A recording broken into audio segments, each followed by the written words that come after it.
Saya akan menjelaskan tentang virus secara general.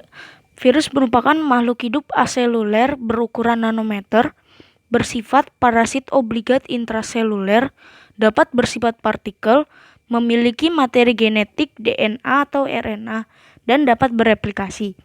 Nah, makhluk hidup aseluler itu adalah makhluk yang tidak memiliki organel untuk melangsungkan metabolisme atau reproduksi sendiri. Nah, organisme ini membutuhkan inang agar tetap hidup.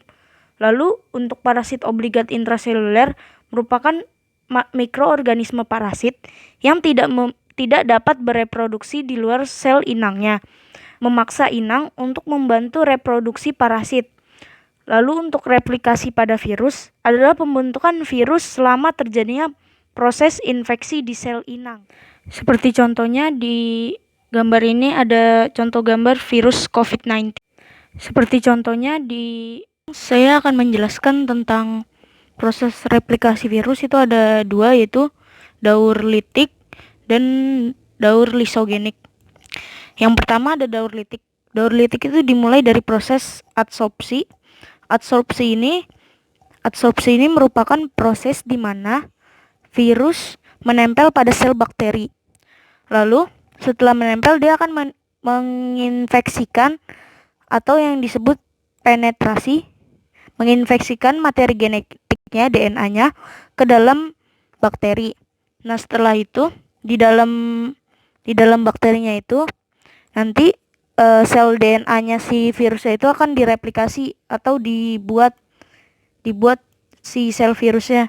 Nah, nanti kan dibuat dah tuh yang bagian-bagian, misalnya kapsidnya, terus bagian ekornya. Nah, itu masuk ke tahap sintesis.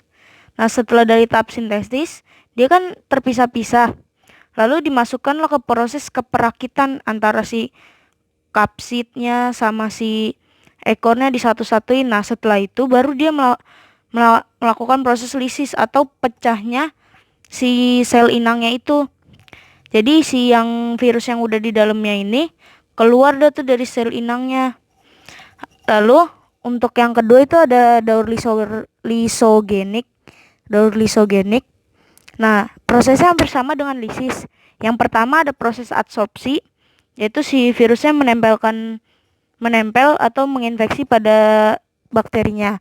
Lalu melakukan penetrasi, itu memasukkan si materi genetik ke dalam sel bakteri. Nah, habis itu melakukan penyisipan, dia langsung ke sini ke bagian penyisipan. Penyisipan itu dia menyisip antara si materi genetiknya bakteri sama virus tuh bercampur di sini. Nah, setelah itu jadi dia tidak diproduksi dulu, nanti nunggu si bakterinya itu memisah dulu. Jadinya kan terbawa nih materi genetik virus juga ikut terbagi gitu sama si sel bakterinya juga. Jadi nanti kan ada pembelahan sel bakterinya. Nah, tapi itu jadinya ada dua gini. Nah, setelah terjadi pemisahan barulah pisah. Nah, terus masuk ke sini, nanti dia masuk ke tahap lisis lagi. Nah, dia bereplikasi, sintesis sampai akhirnya dia lisis.